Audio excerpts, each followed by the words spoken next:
Hello guys and gals, and welcome to my podcast.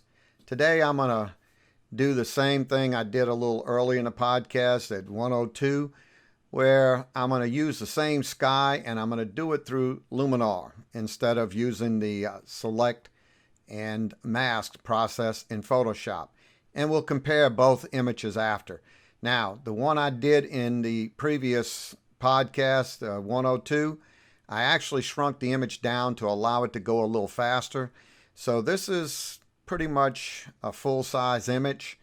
I may just reduce that down while I'm thinking about it, and that way it'll give it a fair playing field. So I'm going to do it 8 by, well, let's make that 12 inches wide, and I'm going to kick it down to 200.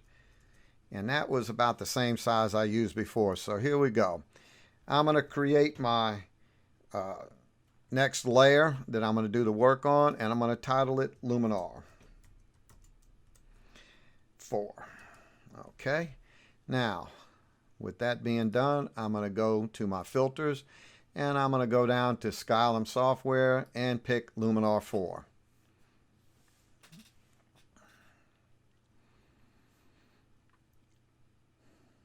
The one interesting thing I found out when I tried to do this podcast earlier, I had saved that same cloud as a Photoshop document because that's in my Photoshop program.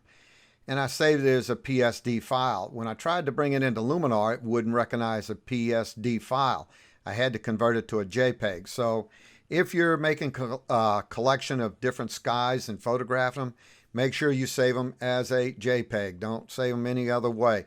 Obviously, Luminar 4 recognizes only JPEG. So I'm going to go to my creative link here, double click on it. It's opened up the sky. And in this one, I'm going to show you how you can take and load a custom sky image. So you go down to the bottom, select on it. It is on my desktop. This is the same background I used in podcast 102, and it brought it in. Okay.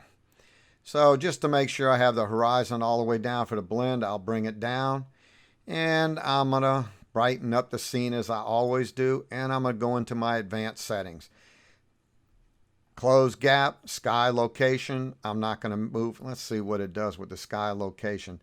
I really don't see any change in it. I don't know if you can, but I don't usually use it. And I'm going to use sky defocus a little bit.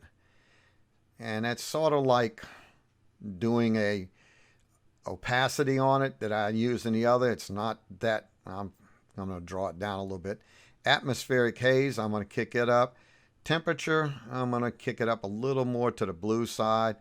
And the exposure, like I always do, bring it up so that my bird is about the way it was photographed in the original. And I'm going to click apply.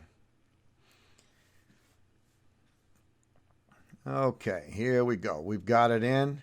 And now I'm also going to open up the previous one from the previous podcast. And that is this one. And I'm going to shrink it down in size so we can make a good comparison. I can already tell already that it's not quite the same as far as how the sky was a little bigger in it, but you can see, let me bring this down just another notch so I can get it side by side. So you can kind of see the difference.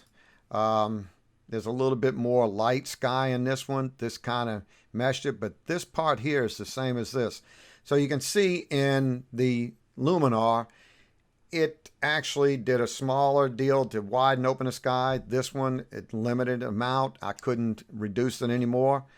Time-wise, I think Luminar's got it. It's a lot easier than actually doing the masking and then bringing the sky in and converging the two and all.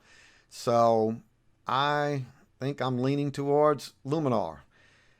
So go out and have fun. Photograph some nice skies. If you don't like the ones in Luminar 4, just make your own. You know how to go and get them now. I appreciate you viewing my podcast. If you like what you see, the content, please subscribe to my channel in the button in the lower right, and also hit the bell. That will notify you when I post new podcasts. So with that, Go out, take some great pictures, enjoy it, and I'll see you soon.